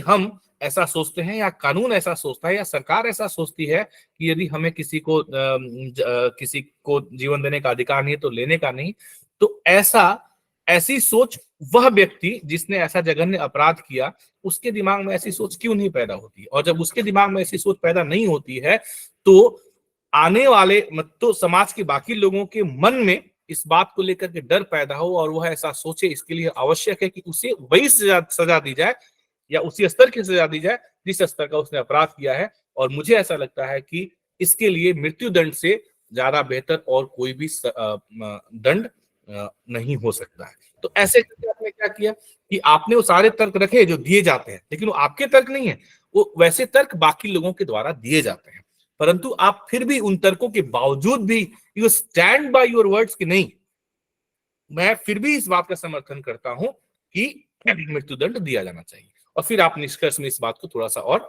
अपने शब्दों के साथ में संपुष्ट करें और निष्कर्ष बोल के निकल जाए, है ना, जी इस तरीके से, है ना। जी अनिशा जी। सर मैं बस यही बोल रही थी कि कहीं ना कहीं सर, जहाँ मृत्युदंड और आजीवन कारावास में ये माना जाता है कि जीते जी मतलब कैद में जीना और एक झटके में मौत से मतलब वो बुरा होता है, आजीवन कारावास वाली चीजें मैंने सर चैट में भी लिख के दिया उस चीज को, कि तब अच्छा, कहाँ हाँ, तक हमारे तर्क को बिल्कुल, मतलब हम लेके जाएंगे, हाँ, क्योंकि एक वो भी फैक्ट सही ये है, भी वो भी है। सही है। तो उसमें दोनों ही चीजें, देखिए दोनों ही चीजें हैं। एक तो होता है कि हाँ, वो मानसिक शारीरिक प्रताड़ना भी झेलनी पड़ती है इंसान को आजीवन कारावास में। बिल्कुल, तो अब देखिए, आप लोग ये समझिए कि इस तरह के निबंध को यदि आप अटेम्प्ट करते हैं तो आपके विचारों को कितना प्रवाह मिलता है, आप समझ पा रहे हैं? आप मतलब जैसे सोचते जाएंगे ना, जी अपराध गुनाह है, अपराधी नहीं। हाँ, तो आप ना फिर उसमें क्या है कि आपके अपने विचार, आपकी अपनी सोच, आपके अपने शब्दों में, है ना, और आपकी भाषा पे यदि बढ़िया पकड़ है तो बढ़िया सुंदर जो है एक मतलब आप अपना भाषाई कौशल भी वहां पे प्रदर्शित कर सकते हैं, अपने विचारों को भी दर्शा सकते हैं, और आपका एक बढ़िया निबंध बन के आ जाएगा। ठीक है, एक रूपरेखा बनाए। हाँ जी, सिंपी जी बताइए। सर, जो आपने कहा कि निबंध की शुरुआत में ही हमें अपने विचार स्पष्ट करने चाहिए, तो सर मैं आरक्षण वाले टॉपिक को लेके हमेशा कंफ्यूज रहती हूँ कि इसको स्टार्ट कैसे करूंगी, क्योंकि सर मैं मानती हूँ आरक्षण खत्म होना चाहिए और इसके पक्ष में मेरे पास तर्क हैं, पर विपक्ष भी मुझे लिखना है कि मतलब क्यों है। तो सर अगर मैं इस चीज को स्टार्ट में ही करूंगी कि हाँ आरक्षण खत्म होने चाहिए, और अगर समीक्षक जो वहां पे हैं वो आरक्षण से चुने हुए हैं और तो फिर वो तो देखते ही उसको बिना पढ़े मतलब इवैल्यूएट कर देंगे अपने हिसाब से। अच्छा, ऐसे कैसे इवैल्यूएट कर देंगे? वो बिना पढ़े अपने हिसाब से इवैल्यूएट कर देंगे? क्योंकि देखिए, सर वो आरक्षण से ही आए हैं, तो नहीं उनको तो नहीं ये घोर विरोधी प्रतीत होगा ना। नहीं नहीं नहीं नहीं नहीं, ऐसा ऐसा ऐसा ये बिल्कुल ऐसा नहीं होगा। ऐसा नहीं सोचना है आपको। सर आप मुझे बस ये एक बार बता दीजिए कि मैं इस टॉपिक को शुरुआत में क्या कहूँ। मेरे लिए आरक्षण सही नहीं है क्योंकि मैं सामान्य वर्ग से हूँ और मुझे लगता है कि ये कुछ गलत है, तो मैं इसको शुरुआत कैसे करूँगी? देखिए, सामान्य वर्ग वालों के लिए तो 50 सीटें रिजर्व रहती है ना 100 में से, तो आपको तो ज्यादा मिलता है, तो आपको तो खुश होना चाहिए। सर रिजर्व कहाँ होता है कुछ नहीं भी सर, रिजर्व उसमें? नहीं है, वो तो अलग है ना सर। EWS का कोटा और सर बहुत सारी चीजें हैं। मुझे हम जो नहीं चाह रहे थे वही हुआ है सर। नहीं सर, एक्चुअली ये टॉपिक में यही होना था। शुरुआत ही बहुत गलत होती है। मुझे पता है कि ये एक ऐसा विषय है जिसमें बहुत लंबी बहस हो सकती है इसमें। हाँ बिल्कुल, ये सर, कई लोगों को इसमें तो वर्षों का दर्द शुरुआत उभर के बाहर आ बता रहा है, इसको दीजिए। बदल दीजिए। नहीं नहीं सर, आप इसकी शुरुआत बता दीजिए, अंत में इसको इसी से करूंगी कि खत्म होने चाहिए। नहीं नहीं, शुरुआत बिल्कुल। देखिए मैं फिर से एक बार यही बात कहूंगा, मैं एक बार फिर से यही बात कहूंगा कि टॉपिक कोई भी हो, आपका जो अपना मंतव्य है ना, आपके जो अपने विचार हैं, ठीक है, अगर आपके विचार बायस्ड नहीं है, बायस्ड आप समझती है ना, बायस्ड क्या होता है? एक ही तरफ झुकाव कोई सी भी चीज को नहीं, लेके, कोई भी तरफ पक्ष झुकाव केवल इसलिए कि मैं आपने बहुत कुछ बातें, भोगी हूँ इसलिए नहीं। अब सुन लीजिए, आपने कुछ बातें सुन रखी हैं और आपने उन बातों को केवल अपने परिप्रेक्ष्य में, अपने निजी लाभ के लिए, निजी स्वार्थ हेतु या निजी मतलब अपना उदाहरण लेकर के ही केवल आप उसके बारे में सोच रही हैं, जबकि कोई भी नियम, कोई भी नीति जो है वो एक व्यक्ति को देख करके नहीं बनाया जाता है, वो एक पूरे समाज के, एक बृहद मतलब एक बड़े परिदृश्य को देख करके, सोच करके बनाया जाता है। उसके पीछे के बहुत बहुत सारे कारण होते हैं, है ना, राजनैतिक, हाँ, उसके पीछे के बहुत सारे कारण होते हैं। तो आपको क्या है ना कि आपको इसे एक बृहद परिप्रेक्ष्य में देखना है, व्यक्तिगत परिप्रेक्ष्य में नहीं देखना है। ऐसा नहीं कि मेरा चयन नहीं हुआ इसलिए मैं आरक्षण को गलत मानती। नहीं सर, सामाजिक परिप्रेक्ष्य में ही मैं इसको देख रही हूँ। हाँ, मेरे और जैसे बहुत सारे अगर आपको लगता है कि सामाजिक परिप्रेक्ष्य में आरक्षण गलत है, तो बिल्कुल आप इसे लिखिए और आप इसके संबंध में तर्क दीजिए, और अगर आपके तर्क इतने मजबूत हैं तो आप उसे बिल्कुल समर्थित कीजिए, इसमें कहीं कोई नंबर कटने की संभावना नहीं है। लेकिन व्यक्तिगत, यदि आप बिल्कुल व्यक्तिगत स्तर पे जाकर के और व्यक्तिगत स्तर पे सोच करके व्यक्तिगत लाभ हानि को दिमाग में रखते हुए यदि आप इस तरह के टॉपिक का समर्थन करती हैं या उसका विरोध करती हैं, तो फिर कहीं ना कहीं वो आपके पक्ष में नहीं जाएगा। क्योंकि आरक्षण एक नीति है ना, और आरक्षण क्यों बनाया गया, देखिए कोई भी नीति या कोई भी जो व्यवस्था एक बनाई गई है ना, संवैधानिक व्यवस्था जो बनाई गई है, उसके पीछे एक उद्देश्य रहा है, ठीक है। क्या आपको नहीं लगता है कि जो उद्देश्य था आरक्षण को लागू करने के पीछे, वो एक बहुत ही सही उद्देश्य था, है ना, एक जी बहुत ही सर, पुनीत उद्देश्य जी था, सर, है ना। ये जी आप सर, आप ये इसी जी, तरह Yes, sir. परिवर्तित हुआ है नहीं जैसे आप दहेज अच्छे अच्छे उद्देश्य से शुरू हुआ था और शुरू हुआ खत्म था, बुरे से हो रहा है। अच्छे उद्देश्य से शुरू हुआ था। जिस तरीके से हमारे देश में पहले जो दलित थे या जो पिछड़े वर्ग के लोग थे, उनका जिस तरीके से शोषण हुआ, उनके ऊपर जिस तरीके से अत्याचार हुए, उनके ऊपर जिस तरीके से जुल्म किया गया, है ना, उन्हें एक समय ऐसा था जब उन्हें इंसान ही नहीं समझा जाता था। तो कहीं ना कहीं अगर यही स्थिति चलती रहती तो फिर उन्हें तो ऊपर आने का मौका ही नहीं मिलता कभी। तो आरक्षण दिए जाने के पीछे कारण, कई सारे लोग मुझसे प्रश्न करते हैं कि सर नौकरी मिलने के लिए तो आरक्षण ठीक है, लेकिन नौकरी मिलने के बाद नौकरी में प्रमोशन के लिए भी आरक्षण क्यों? क्योंकि हर जगह पे, हर स्तर पे प्रत्येक वर्ग के लोगों का जो प्रतिनिधित्व है ना, वो समान होना चाहिए ना, मतलब वो उसी प्रोपोर्शन में होना चाहिए जिस प्रोपोर्शन में उनकी जनसंख्या है। ठीक है, ऐसा नहीं होना चाहिए कि जिनकी जनसंख्या कम है वे बड़े पदों पे ज्यादा है और जिनकी जनसंख्या ज्यादा है ना, वे बड़े पदों पे नहीं है। क्योंकि सिर्फ इसलिए क्योंकि जो समाज में एक कह सकते हैं कि जो अंतर था, वह अंतर लगातार या तो मेंटेन रहा या तो बढ़ता गया। ठीक है, तो ये है। आप इस बात को ना थोड़ी गहराई में समझेंगे सिंपली जी, है ना, और तब आप लिखेंगे। ऐसा नहीं कि बिल्कुल इसलिए कि एकदम शैलो आपने जस्ट एक अभी वर्तमान परिदृश्य और परिप्रेक्ष्य देख लिया और आपने अपना घर, अपना गांव, अपना समाज देख लिया और आपको लगा कि नहीं ये सही नहीं है ना। कभी आपको देखना है आरक्षण क्यों आवश्यक है तो कभी जाइए आप, है ना। Yes, sir. एक बड़े अच्छे यस सर, इनफैक्ट आज भी बहुत जिसमें जगह लिखा है, है। हाँ, चमारों की गली वाला जो कविता है, बहुत अच्छी कविता है, क्या तो नाम है उनका, नाम जी भूल सर, वो जूठन जिसने लिखा है सर, ओम वाल्मीकि। नहीं, जूठन नहीं, उनका वाल्मीकि, ओम प्रकाश वाल्मीकि का नहीं है, ये अदम गोंडवी का लिखा हुआ शायद मेरे ख्याल से। तो अदम गोंडवी जी का, शायद अगर मैं गलत नहीं हूं तो एक बार देख लीजिएगा आप लोग। उन्हीं का है। हाँ जी, है हाँ कुंडवी। हाँ, तो एक बार ना उन चीजों को जब आप देखेंगे ना, तब आपको समझ में आएगा कि यह क्यों आवश्यक है, कितना आवश्यक है। अब ये अलग बात है कि इस तरह के जो भी मतलब इस तरह की जो भी व्यवस्थाएं की गई हैं, उनका जिस तरीके से पालन होना चाहिए, जिस तरीके से लोगों को उसके लाभ मिलने चाहिए, उतने उस तरीके से नहीं मिल रहा है। वो इस बात से मैं बिल्कुल सहमत हूं। और चूंकि यह उस तरीके से नहीं मिल रहा है, इसलिए कहीं ना कहीं ये लोगों को चुभता है। लेकिन इसका मतलब ये नहीं कि वो सिस्टम ही खराब है। ठीक है ना, तो ये है। जी सर, देखिए आशीष बदलाव में वो सारे चीज दे देंगे, लेकिन निष्कर्ष में तो सर यही रहेगा ना कि इसे सुधार की आवश्यकता तो है ही।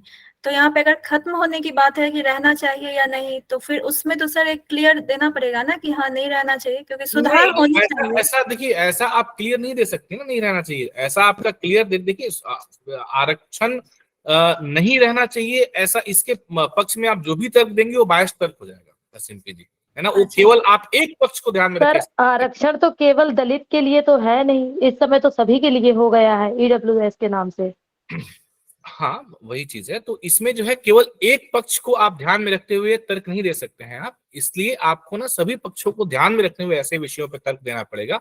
और अंत में आपको यह बात कहना पड़ेगा, अगर आपके पास अगर ऐसा कोई समाधान है ना, आपको लगता है कि इस समाधान को, इस तरीके को, इस व्यवस्था को यदि हम आरक्षण की जगह पे लागू कर दें, जिस उद्देश्य के लिए आरक्षण लाया गया था और उस उद्देश्य की प्राप्ति आज स्वतंत्रता प्राप्ति के 75 वर्षों के बाद भी नहीं हो पा रही है, ऐसा लग रहा है आपको, और आपको लग रहा है कि मेरे पास इससे बेहतर समाधान है जो मैं दे सकती हूँ, और आरक्षण की जगह इस समाधान को यदि लागू कर दिया जाए तो शायद हम उस उद्देश्य की प्राप्ति कर लें जिसके लिए आरक्षण को लेकर के आया गया था। आप बिल्कुल दे सकते हैं, बिल्कुल दे सकते हैं, लेकिन केवल ये कह के कि आरक्षण की वजह से हमें नौकरी नहीं मिल रही इसलिए आरक्षण खत्म कर देना चाहिए, कहीं ना कहीं शायद उतना मतलब मेरे ख्याल से उतना सही नहीं होगा, है ना। Okay sir. सर, संविधान में हिंदी की स्थिति और देश में आरक्षण का मुद्दा अंतहीन हो गया है। हाँ, बिल्कुल आप सही कह रही हैं, बिल्कुल सही कह रही हैं। देश में इसको सर हम लोग इस तरीके से शो कर सकते हैं कि मतलब आरक्षण का जरूरत है, लेकिन उसको, इसका जो मानक है उसको रिव्यू करने का जरूरत है कि जाति के आधार पर ना करके, और उसको फिर अन्य जो अपना मेरा विचार है उसको डाल सकते हैं कि किस बेसिस पर आरक्षण लागू किया जाए ताकि असमानता को खत्म किया जाए। हाँ बिल्कुल बिल्कुल, ये सारी चीजें आप कर सकते हैं, ये बिल्कुल आप कर सकते हैं, लेकिन जो एक जो व्यवस्था बनाई गई है ना, उस व्यवस्था के ऊपर सीधे सीधे आप चोट करके नहीं बोल सकते कि नहीं इसको हटा दिया जाना चाहिए, ठीक है ना, तो ऐसा हम नहीं कह सकते हैं। एक्चुअली ऐसा है सर कि इस सब टॉपिक को मतलब कि ना ही लिखे तो ज्यादा बेहतर है, क्योंकि एक बायस्ड वो लिखते लिखते वहाँ समय की हो बाध्यता ही जाता रहती है, आ ही जाता है। हो ही जाता है, हो ही जाता है, क्योंकि अपना दर्द उसमें उभर के आ ही जाता है। बिल्कुल। हाँ बिल्कुल, इसीलिए नहीं, ये बात हमें सबको ध्यान में रखना है आरक्षण को लेकर के। मैं इस बात को जानता हूं कि सामान्य वर्ग के ऐसे बहुत सारे लोग हैं जो आरक्षण की वजह से उनको लगता है कि शायद उनको नौकरी नहीं इसलिए नहीं मिली कि उन्हें आरक्षण नहीं मिला, या उन्हें कॉलेजेस में सीट इसलिए नहीं मिली क्योंकि उनको आरक्षण नहीं मिला। पर ठीक है, लगता है हर किसी को, जो आदमी डायरेक्ट उससे हिट होता है उसको लगता है, पर यह एग्जैक्टली ऐसा नहीं है, ठीक है, यह एग्जैक्टली ऐसा नहीं है, क्योंकि जितनी सीटें हैं उतनी किसी न किसी को तो मिल ही रही है ना, ऐसा तो नहीं है कि नहीं मिल रही है। जो भी काबिल हैं वो तो अपनी सीटें लेकर के जा रहे हैं, और इसे बहुत ही ब्यूटीफुली क्राफ्ट किया गया है। पर अगेन, सही नितिन जी कह रहे हैं कि आज के पढ़े लिखे लोग भी इसे अपने हिसाब से और अपने लाभ के हिसाब से ही सोचते हैं, और हम इंसान हैं, हम सब लोग ऐसे ही हैं और हम सब ऐसे ही सोचेंगे, इस सोच को बदलना बहुत मुश्किल है ना। चलिए, तो हम यहाँ से आगे बढ़ते हैं और आरक्षण के अतिरिक्त कोई और टॉपिक है उस पर डिस्कस करते हैं। मुझे उम्मीद है कि आरक्षण को लेकर के सिंपली जी आप जो जानना चाह रही थी उसका उत्तर आपको मिल गया होगा। सर मेरा एक सवाल है आरक्षण को लेकर ही, जी मतलब जी। सर मैं जानना चाहती हूँ कि क्या मेरा दृष्टिकोण यहाँ पे सही है। सर मेरा मानना है, मतलब ये मैं एक तर्क देना चाह रही हूँ आरक्षण को लेके, कि अगर हम, जैसे कि ये साहिल जी ने बोला कि रिवीजन होना चाहिए, बिल्कुल रिवीजन होना चाहिए, जो चला आ रहा है उसे भी खंडित करने की जरूरत नहीं है, लेकिन जहाँ एग्जामिनेशन की बात होती है तब जब रजिस्ट्रेशन करते हैं, जो अपना स्पेसिफिक वाला जो आरक्षण वाला चीजें क्लेम करके कर रहा है वो उसी कैटेगरी में माना जाए, लेकिन अगर क्लेम नहीं कर रहा है तभी उसे यूआर में कंसीडर किया जाए। इस तरह की चीजें, मतलब सुझाव दिए जा सकते हैं या नहीं? क्योंकि लास्ट ईयर के भी मैंने देखा कि जो अपना ये जेएसटी वाला ही था उसमें 198 वैकेंसीज में से 129 वैकेंसीज पे मात्र यूआर कैंडिडेट भरे गए थे, पूरी तरह जो यूआर जिन्होंने अप्लाई किया था। बाकी 68 से 69 सीट्स सबकी सब ईडब्ल्यूएस, ओबीसी, एससी, एसटी इसमें गया था। तो उसको लेके कि जो बंदा जिस कैटेगरी से अप्लाई कर रहा है उसे उसी में मिले, और अगर उसमें नहीं मिलता है तब फिर ये यूआर के और ओबीसी के बीच वाली लड़ाइयां शुरू हो जाती हैं। आज के टाइम में तो यूआर और ओबीसी बराबर पे ही चल रहा है एकदम, तो फिर आरक्षण का फायदा कैसे, क्या, कहाँ कुछ उन्हें मिल रहा है उन लोगों को? नहीं, एक्चुअली अनिशा जी, आप पूछना क्या चाह रही हैं हमें समझ में आया नहीं, आप क्या सर कहना चाह मैं बोलूँ सर? जी। जस्ट बिकॉज कि हम क्या चाहते हैं ये लिखना सर, इसके बजाय हम अगर ये लिखें कि इसका स्टार्ट क्यों किया गया था, और अगर इस टाइप मतलब कुछ अगर हम चेंजेस चाह रहे हैं तो उससे क्या फायदा होगा या क्या नुकसान होगा, ये लिखे तो सर ज्यादा बेटर होगा। हम बिल्कुल नहीं, मैं वही चीज कह रहा हूं कि इस तरह के मुद्दों पे आपको अपने व्यक्तिगत विचार रखने तो हैं, पर वो व्यक्तिगत संदर्भ में नहीं रखने हैं। व्यक्तिगत विचार आपको एक बहुत ही मतलब कंप्लीट, आप मतलब कहूँ कि एक बृहद सामाजिक परिप्रेक्ष्य में आपको अपने विचार रखने हैं, और समाज के सभी वर्गों को ध्यान में रखते हुए अपने विचार रखने हैं। जी सर, मेरा यही था कि शुरुआत और मतलब प्रारंभ में और निष्कर्ष में हमें जलेबी करके ही छोड़ना है, हमें सही या गलत का निर्णय देके नहीं आना है कि ये सही नहीं, है। ऐसे मुद्दे पे आप निर्णय दे नहीं सकते हैं ना, ऐसे मुद्दे पे आप जी कैसे सर, निर्णय बस दे मेरा देंगे? प्रश्न यही था। और बाकी जो साथी बोल रहे हैं कि पक्ष विपक्ष सुधार, वो सब तो सर निबंध का हिस्सा है, वो तो हमें लिखने ही होंगे कि शुरुआत क्यों थी, क्यों दी गई थी, उस समय की अनिवार्यता क्या थी, वो सब तो सर सब कुछ निबंध का अंश है।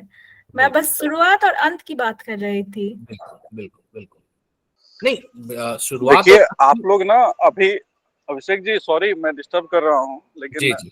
अभी यह जो विषय है जिस पे आप लोग चर्चा कर रहे हैं, ये यूपीएससी मतलब आईएएस के एग्जाम में ना, उसमें भी ये क्लियर नहीं हो पाता है। तो फिलहाल तो हम लोग एक अनुवाद अधिकारी की तैयारी कर रहे हैं, तो कृपया हम लोग दिशाहीन ना हो और एक बात मैं बार बार जो सभी अभ्यर्थियों को मैं बताता हूँ, शायद आप लोग भूल जाते हैं कि किसी भी संवैधानिक जो संविधान के द्वारा कोई भी चीज दिया गया है, चाहे वो अभी किसी हमारे साथी ने बोला कि हिंदी, चाहे वो हिंदी का प्रचलन हो, हिंदी का प्रयोग हो, चाहे आरक्षण हो, या इस प्रकार के कोई भी बातें हैं, संविधान में दिया गया है।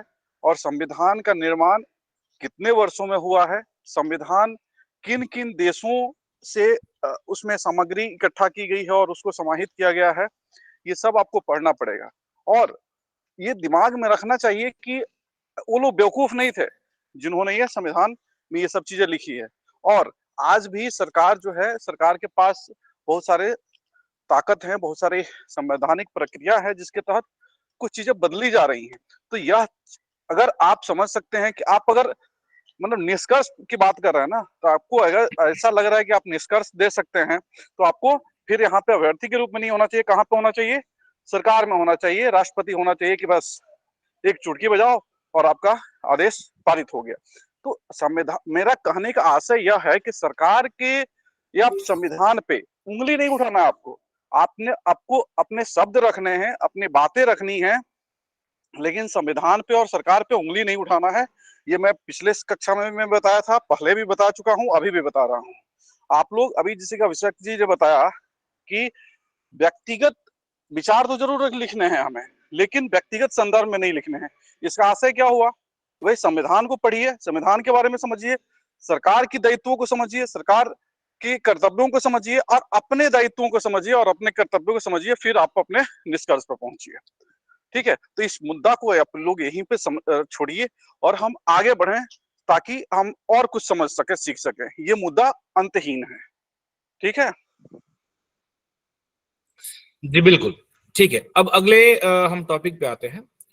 वो है हमारा परिचय। जब भी हम इस तरह के निबंध को लिखते हैं, दार्शनिक या नैतिक मूल्यों से संबंधित विषय, तो उसका परिचय, ये तो खैर न कि सिर्फ इसी संदर्भ में बल्कि किसी भी विषय पे यदि आप लिखते हैं तो आपको एक आकर्षक परिचय के साथ शुरुआत करना है। मैं हमेशा कहता हूं कि कोई एक अच्छा सा उद्धरण यदि आप दे सकते हैं, जब आप दार्शनिक निबंध लिख रहे हैं, तो यदि आप किसी अच्छे दार्शनिक के कोई वक्तव्य या इस तरह की कोई चीजें यदि आप दे सकते हैं, कोई उदाहरण दे सकते हैं, तो बहुत अच्छा रहेगा, है ना। परंतु ये भी ध्यान रखना है कि वह संदर्भ से बिल्कुल संबंधित, तो ऐसा नहीं कि कुछ भी नहीं दे देना है हमें, और यदि कुछ भी दे रहे हैं तो उसे कहीं ना कहीं आपको कनेक्ट जरूर करना है। ठीक है, और इस तरीके से आपने अपना परिचय लिखना है। मैं पहले भी आपको मैंने बताया है कि 500 शब्दों का आपका निबंध है, इसे आप 5 भागों में बांटें और उसे 100 शब्द, है ना, 100 शब्दों में उसे डिवाइड करके, मतलब एवरेज, औसतन मैं कहता हूँ, ऐसा नहीं कि एग्जैक्ट 100 होना चाहिए। अगर आपने मान लीजिए कि परिचय 70 से 80 शब्दों में लिखा, तो जो उसके बाकी बचे 20 हैं उसको आगे जो है आप दूसरे भाग में उसे जोड़ दीजिए। तो इस तरीके से आपका जो 500 शब्दों का जो एक डिस्ट्रीब्यूशन है उसे आपको प्रॉपर तरीके से मेंटेन करके रखना है, चलना है। सो आपने परिचय का शुरुआत किया। आप ऐसा भी कर सकते हैं कि जो भी टॉपिक पे आप चर्चा करने वाले हैं, आगे जिन बिंदुओं पे आप चर्चा करने वाले हैं, आप उन्हें चाहें तो संक्षेप में आप अपने परिचय में रेखांकित भी कर सकते हैं, बुलेट पॉइंट्स दे करके, है ना, कि आगे हम इन बिंदुओं पे चर्चा करेंगे, इससे संबंधित हम इन बिंदुओं पे चर्चा करेंगे।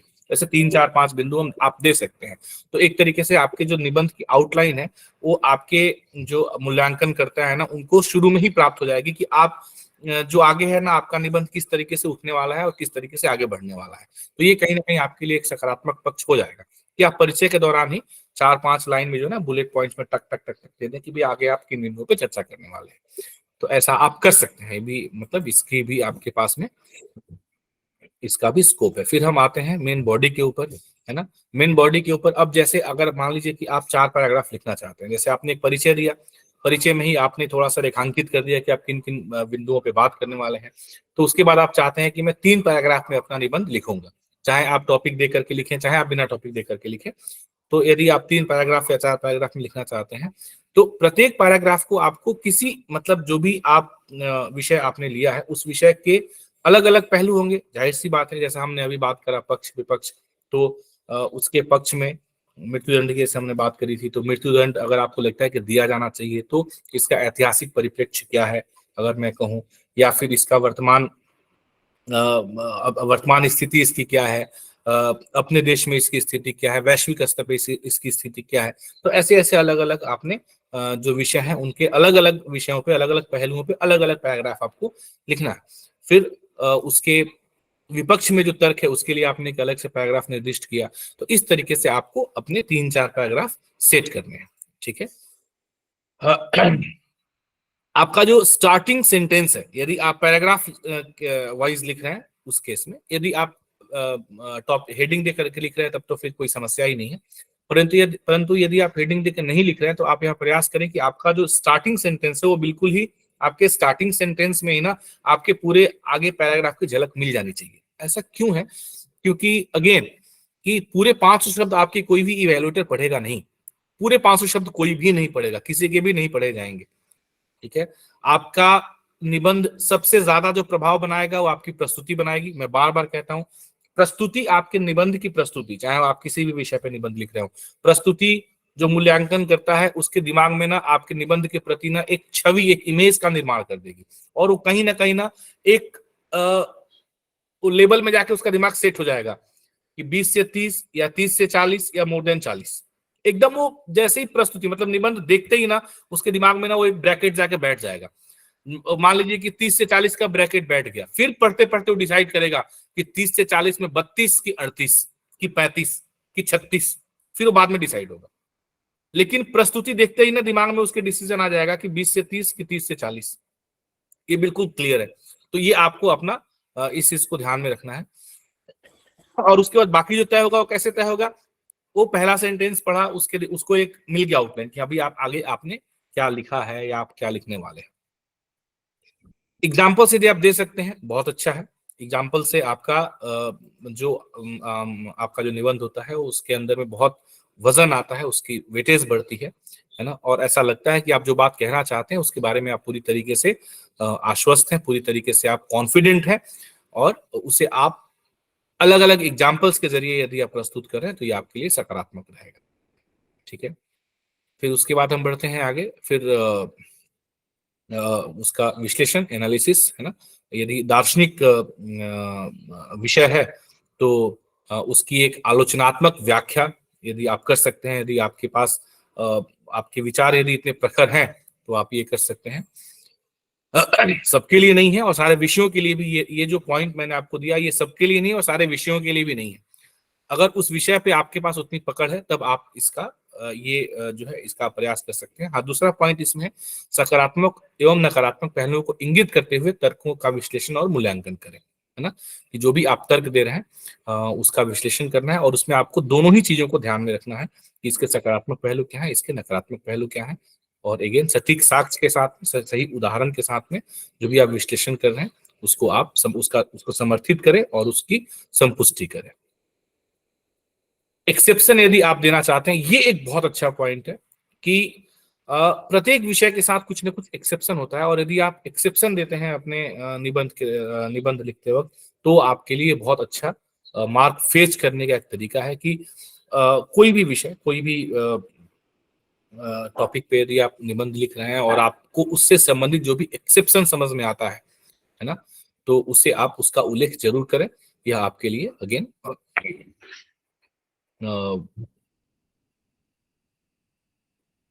पॉजिटिव वे में ये आपके लिए अच्छे मार्क्स फेच करेगा, और ये बात दर्शाएगा कि हाँ आपकी जो पकड़ है वह पकड़ आपकी उस विषय पे जो है काफी बेहतर आपकी पकड़ उस विषय के ऊपर है। ठीक है। आपका निबंध जो है वो बिल्कुल स्पष्ट होना चाहिए, आपके विचार जो है ना वो स्पष्टता के साथ में वो दिखने चाहिए। मतलब ऐसा नहीं कि लगे कि यार ये क्या कहना चाहता है, इसमें नहीं, खुद ही कंफ्यूज है। और अपनी बातों को ना बहुत लंबा नहीं खींचना है। ठीक है। जितना शॉर्ट हो सकता है उतने शॉर्ट में अपनी बातों को कहना है और कम से कम शब्दों में ज्यादा बात कह सकें इसका प्रयास करना है, विशेषकर क्योंकि हमारे पास समय की कमी रहती है। तो ये तो खैर न कि सिर्फ दार्शनिक और नैतिक मूल्यों से संबंधित विषयों के लिए, बल्कि किसी भी विषय पर यदि आप लिख रहे हैं तो यह टॉपिक रेलेवेंट है कि आपका जो निबंध है वो बिल्कुल स्पष्ट होना चाहिए और वह संक्षिप्त रूप में ही आपको लिखना है। बहुत ज्यादा एक्सप्लेनेशन देने की कोई आवश्यकता नहीं है। उससे क्या होता है ना कि आप फिर अपने ही जाल में उलझते चले जाते हैं और फिर उस समय भी ज्यादा लगता है। फिर एक समय ऐसे जाकर के अगर आप बहुत खींचते हैं ना तो ऐसा एक पॉइंट पे जाके लगता है कि यार अब इसके आगे मेरे लिए रास्ता बंद हो गया, ना पीछे आने का रास्ता है ना आगे जाने का रास्ता है, और फिर आपके लिए बहुत मुश्किल हो जाता है निबंध को सही तरीके से खत्म करना। ठीक है, इसीलिए अनावश्यक शब्द जाल से बचना है और डायरेक्ट जो भी आप बात कहना चाहते हैं सीधे तरीके से आप बात कहें। बहुत ज्यादा भूमिका बनाने की आवश्यकता किसी बात को कहने की नहीं। ठीक है, जो कुछ टर्म्स यदि आप दे रहे हैं तो उन टर्म्स को का डेफिनेशन दे दें। ठीक है, यदि वे आप जो भी बात कहना चाहते हैं यदि उससे संबंधित है तो उसका डेफिनेशन दे दें। ऐसा नहीं वो आपने शब्द लिख करके आप आगे निकल गए, उस टर्म को लिख करके आगे निकल गए, और वो अगर आपको लगता है कि नहीं इसकी परिभाषा दे देने से जो बात मैं कहना चाहता हूँ और ज्यादा स्पष्ट हो जाएगा, तो आप प्रयास करें कि किसी भी टर्म का आप की परिभाषा लिखते हुए आप आगे बढ़े। ये जो मैं आपको सारी बातें बता रहा हूँ इससे संबंधित मैं आपको कुछ टॉपिक भी देने वाला हूँ, और फिर हम लोग आगे अगली कक्षाओं में उन टॉपिक्स के ऊपर प्रैक्टिकली, ये जो मैं आपको थ्योरेटिकली बता रहा हूँ इसको हम लोग प्रैक्टिकली करके देखेंगे कि ये किस प्रकार से होगा। ये तो मैंने जस्ट आपको बता दिया कि हाँ ऐसा आपको करना है, लेकिन ऐसा कैसे होगा वो हम लोग आगे की क्लासेस में कुछ टॉपिक्स में आपको दूंगा दार्शनिक और नैतिक मूल्यों से संबंधित विषयों के ऊपर, और उन टॉपिक के ऊपर हम लोग फिर निबंध लिख करके और प्रैक्टिकली चर्चा करेंगे इन सारे विषयों को उसमें प्रयोग में लाते हैं। ठीक है, तार्किक संरचना का मतलब जो मैंने शुरू में बताया था कि आप जो तर्क दे रहे हैं है ना, अपने पक्ष में जो भी तर्क दे रहे हैं उसको आपने बढ़िया तरीके से क्राफ्ट करना है, और आपने एक बार जिस तर्क को क्राफ्ट किया, ये मैंने शुरू में जो बताया था, उसी को आपने थ्रू आउट द ऐसे आपको उसको फॉलो करना है ना, उससे आपको हटना नहीं है। आपको भले ही बातें सारी कहनी है ना, कि इसके बारे में इस तरह के तर्क दिए जाते हैं, इस तरह के विचार प्रस्तुत किए जाते हैं, इस तरह की मान्यताएं हैं, सब कुछ आपने बताना है, लेकिन आपका जो अपना तर्क है और आपकी जो अपनी सोच है जिसको लेकर के आप अपने निबंध को आगे बढ़ा रहे हैं, उस लाइन को आपको स्ट्रेट बरकरार रखना है, उससे आपको अपने आप को डेविएट नहीं करना है। ठीक है, जब भी एक पैरा से आप दूसरा पैरा चेंज कर रहे हैं, यदि आप बिना हेडिंग दिए लिख रहे हैं तो आपको यह प्रयास करना है कि आपके दोनों पैरा इंटरलिंक हो। मतलब ऐसा ना लगे ना, मतलब पढ़ते वक्त लगे ही ना कि पैरा चेंज हो गया, वो लगे कि हाँ वो एकदम से फ्लो में ही निकला। कई बार ऐसा ना लगे कि यार अभी क्या पढ़े तो अचानक से क्या बदल के आ गया, कुछ नई चीज आ गई क्या, ऐसा नहीं लगना चाहिए। वो नई चीज भी इतना स्मूथली आए कि एकदम से पता ना चले, तो ये आपको ध्यान में रखना है ना। मतलब आपको विषय से भटकना नहीं है ना, विषय के ऊपर बने रहना है। ठीक है, और आखिर में जो है जो भी आप मुख्य बिंदु है अगेन उसका आप सारांश लिखें और प्रयास करें कि बहुत ही संक्षिप्त में जो आपके विचार हैं उनको दोबारा आप निष्कर्ष में लिख दें। ठीक है, और लास्ट में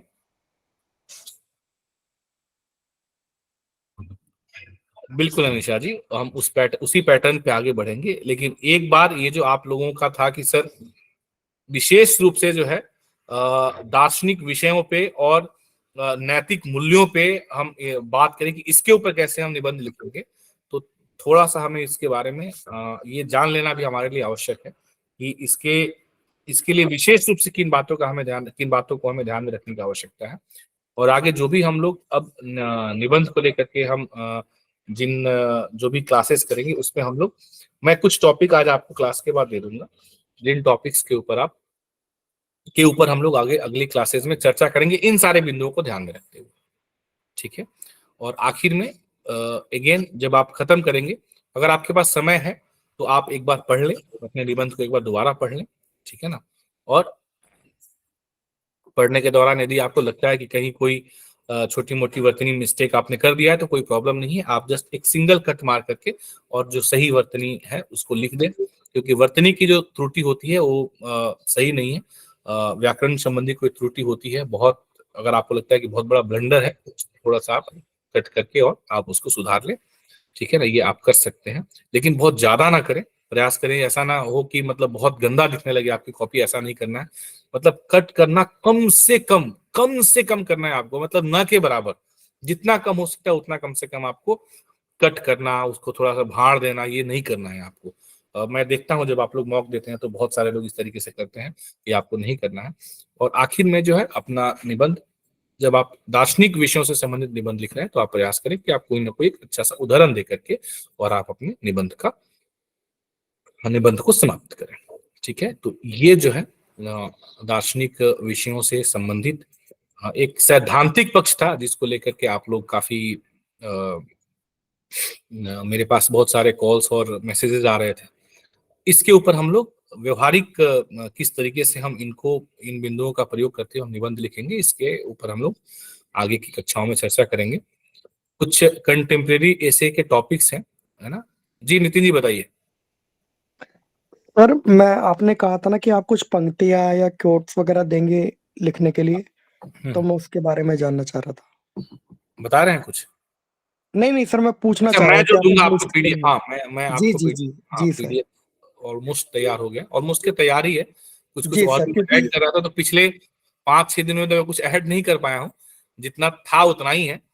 तो मैं दे दूंगा आप लोगों को, उतना दे दूंगा, फिर ऐड करके और दोबारा होगा तो दोबारा मैं उसको मॉडिफाइड भी करके दे दूंगा। हाँ, क्योंकि सर इन निबंध के लिए वो बहुत हाँ इम्पोर्टेंट है। बिल्कुल, अभी जितना भी है मेरे पास मैं कल पीडीएफ बना के आपको दे दूंगा।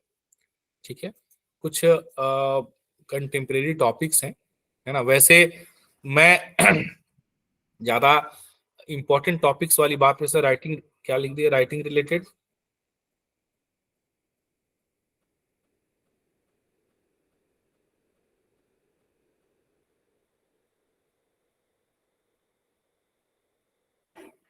अभी लास्ट कमेंट क्या था, कोई पढ़े, मैं पढ़ नहीं पा रहा हूँ। सर वो अनीशा जी कह रही है कि उन्होंने कोई वीडियो देखी है यूट्यूब पे जो राइटिंग से रिलेटेड है, तो वो शेयर करने के लिए पूछ रही है ग्रुप में। क्या राइटिंग सुधर जाएगा? सर मतलब ध्यान रखा जा सकता है कुछ पॉइंट्स का राइटिंग करते हुए। जैसे सर बात यह है कि मैंने उस वीडियो को देखा और मैंने खासा प्रभावित हुई उससे, और मैंने कोशिश की, शायद मुझे कुछ सुधार लग रहा है मेरी में। तो अच्छा। हम राइटिंग करते हुए क्या क्या गलतियां करते हैं, अच्छा कैसे दिखाएं वाला, मतलब सर प्रेजेंटेशन को कैसे, तो हाँ रूल्स जो हैं कि हम जल्दबाजी में शब्दों को चिपका के लिख देते हैं, एक शब्द को कहीं लिखते हैं, फिर प्रॉपर डिस्टेंस मेंटेन, तो सर उसमें उस तरह की बेसिक चीजें हैं। बिल्कुल बिल्कुल कर दीजिए, बिल्कुल कर दीजिए। देखो हम तो अक्सर इस बात पे चर्चा भी करते रहते हैं ना कि शब्दों के बीच का डिस्टेंस आपको सही रखना है। जो मात्राएं हैं उसको एक शब्दों के ना अंदर हम लोग डाल देते हैं, ऐसे ऊ की मात्रा लगा दी, ई की मात्रा, तो ई वाली ऊपर चला जाता है, ऊ वाला नीचे चला जाता है। तो इसको हमें ध्यान में रखना है, कट पीट कम करना है ना। तो प्रेजेंटेशन बहुत जरूरी है, बिल्कुल आप शेयर कर दीजिए, अगर कुछ ऐसा है तो सबके लिए फायदा हो जाएगा। ठीक है ना जी सर, जी सर। जी। कुछ कंटेम्प्रेरी टॉपिक्स हैं, आप लोग नोट कर लेंगे। Digital India opportunities and challenges, digital India से संबंधित या इस तरीके से बहुत सारे हिंदी और इंग्लिश दोनों में ही पूछे जा सकते हैं। Role of women in nation building, अभी हाल फिलहाल में इस तरह की बहुत सारी घटनाएं भी हुई हैं, तो ये एक अच्छा टॉपिक है। Impact of social media on society, हम तो इसके ऊपर लिख भी चुके हैं, कई बार हमने ऐसे लिखा भी है। Sorry, environmental conservation challenges and solutions, नहीं, education system in India reforms and challenges, goods and services tax impact on economy,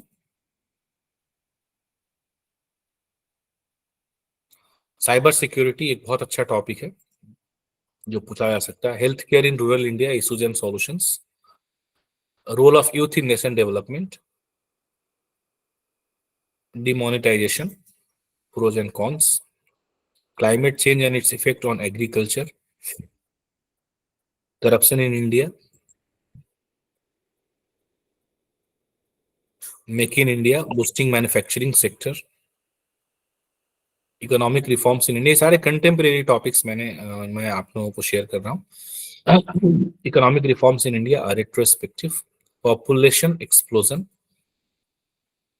tourism in India, opportunities and challenges, rural development programmes